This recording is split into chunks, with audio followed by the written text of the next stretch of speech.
জয় জগন্নাথ। সবাইকে শুভ রথযাত্রা।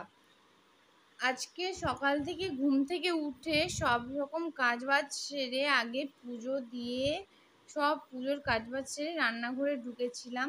বাট এখানে মুগ ডাল ভাজছিলাম, নিরামিষ রান্না। মুগ ডাল করবো, আলু ভাতে মুগ ডাল আর শাক ভাজবো একটু।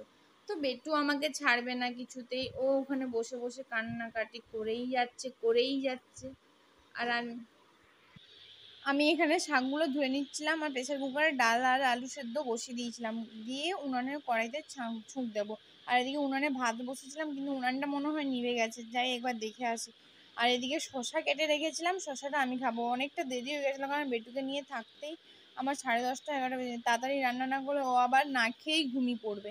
তার জন্য এখানে তো তেমন কিছু রান্না ছিল না বলে আমি একটু ডালিয়াটা ভেজে রেখে দিচ্ছিলাম, এদিকে মুগ ডালটাও একটু ভেজে রেখে দিচ্ছিলাম, কারণ ভাজা থাকলে যখন ওকে একটু করে খাইয়ে দিতে পারবো।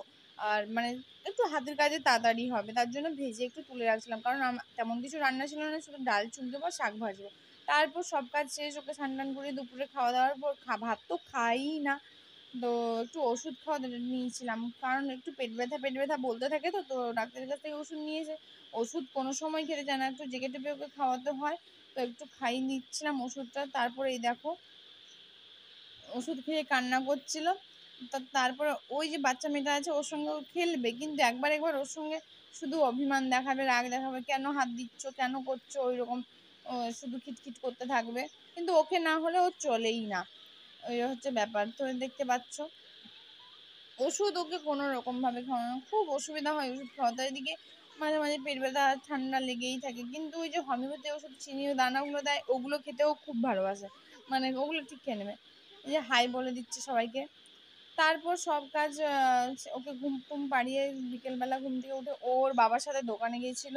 তো আমি যাচ্ছিলাম একটু, আমাদের গ্রুপ মানে সেলফের গ্রুপ আছে, তো সেই সেলফের গ্রুপে একজন আছে যে সব কাজবাজ করে, তার কাছে কাগজগুলো জমা দিতে। তো কাগজগুলো জমা দিতে যাওয়ার সময় রাস্তাটা দেখতেই পাচ্ছ তোমার, রাস্তাতে কি অবস্থা।